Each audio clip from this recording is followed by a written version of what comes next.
हरियाणा के कृषि मंत्री जेपी दलाल ने कांग्रेस पर जोरदार निशाना साधा है। जेपी दलाल की माने तो बीजेपी कांग्रेस के मुकाबले काफी बेहतर पार्टी है।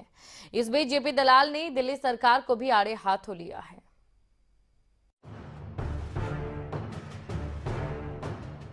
कांग्रेस पार्टी राजनीतिक पार्टी नहीं बल्कि एक डूबता जहाज है। ऐसा हम नहीं बल्कि हरियाणा के कृषि मंत्री जेपी दलाल ने कहा है। हरियाणा के कृषि मंत्री जेपी दलाल ने भिवानी में प्रेस कॉन्फ्रेंस की। इस दौरान जेपी दलाल ने कांग्रेस को नसीहत देते हुए कहा, कांग्रेस को दिल्ली में बैठने के बजाय जनता के बीच उतरना चाहिए। कांग्रेस को जनता के घरों में जाना चाहिए और किसानों के खेतों में भी उतरना चाहिए। यही एक तरीका है जिससे कांग्रेस अपनी डूबती पार्टी को बचा सकती है। लेकिन कांग्रेस के राज में कोई आम कार्यकर्ता राज नहीं कर सकता। जेपी दलाल की ओर से कांग्रेस की हार की एक बड़ी वजह ये भी बताई गई, क्योंकि बीजेपी के राज में आम कार्यकर्ता भी राज कर चुके हैं। इसीलिए बीजेपी पार्टी दिन ब दिन और ज्यादा स्ट्रॉन्ग पार्टी बन रही है। आने वाले 20-30 साल में भाजपा कमजोर नहीं होने वाली। मोदी जी की लोकप्रियता कम नहीं होगी। संगठन हमारा मजबूत है। कांग्रेस उसका कहीं मुकाबला नहीं कर पाएगी। और कांग्रेस को भी अगर जिंदा रहना है तो दिल्ली में नहीं बैठ के लोगों के घरों में, झुग्गियों में, झोपड़ियों में, किसान के खेतों में जाना पड़ेगा। कांग्रेस को ये गलतफहमी है कि कभी न कभी लोग नाराज़ होकर उनको वोट दे देंगे। हम जनता से जुड़े हुए लोग हैं। हम किसानों में रहते हैं, हम गांव में रहते हैं और उनकी इच्छा के अनुसार काम करते हैं। ऐसा मौका उनको नहीं मिलेगा और हम जनता को मालिक समझ के सेवा करते हैं। कहीं भी ऐसा मौका हम नहीं देंगे कि जनता हमारे से नाराज हो और कांग्रेस की तरफ देखना पड़े।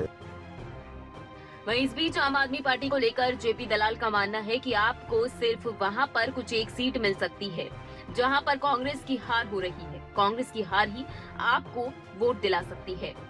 वहीं जेपी दलाल ने दिल्ली सरकार पर हरियाणा के किसानों को बदनाम करने का आरोप भी लगाया। आम आदमी पार्टी दिल्ली से बाहर है भी नहीं और दिल्ली में भी आधी सरकार हमारी है, क्योंकि म्यूनिसिपल काउंसिल बराबर का सिस्टम है, उसमें हमारे भाजपा का बहुमत है और वो अपनी कोशिश करे, सबको अधिकार है। और जहाँ जहाँ हो सकता है कि कांग्रेस बिल्कुल जीरो हो जाए तो एक आध जगह, एक आध सीट उनको भी मिल जाए। ये तो बात रही राजनीतिक बयानबाजी की। इसके अलावा जेपी दलाल ने किसानों के मुद्दे पर भी बात की है। जेपी दलाल की माने तो हरियाणा का किसान पराली को लेकर जागरूक है और वो जानता है कि पराली से मुनाफा कैसे कमाया जा सकता है। किसान भाइयों को समझ में आ गया कि भाई जो पराली से उसको आमदनी भी हो सकती है और 1000 रुपये प्रति एकड़ के हिसाब से सरकार देती है।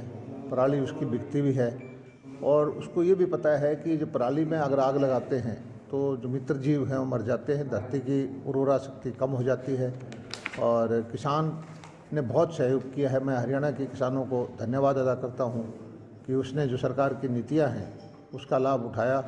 और डायरेक्ट सीडिंग का भी हमने इस बार पैसा दिया था कि पानी बचाने के लिए धान की सीधी रोपाई करें, उसमें भी हमने पैसे दिए किसानों को। हम किसानों को इंसेंटिव दे करके, उनसे सलाह ले करके, उनसे सहयोग ले करके उनके हित की नीतियां बनाते हैं और किसान भाई इसमें पूरा सहयोग करते हैं। वहीं प्रशासन और सरकार का सकुशल एलनाबाद उपचुनाव को संपन्न करवाने के लिए आभार भी व्यक्त किया। वहीं भिवानी के घनाना गांव में माइनर टूटने पर जेपी दलाल ने कहा, उन्होंने खेतों से 1 हफ्ते के अंदर पानी निकालने के आदेश भी दिए हैं। जगबीर घनगस, भिवानी, खबरें अभी तक।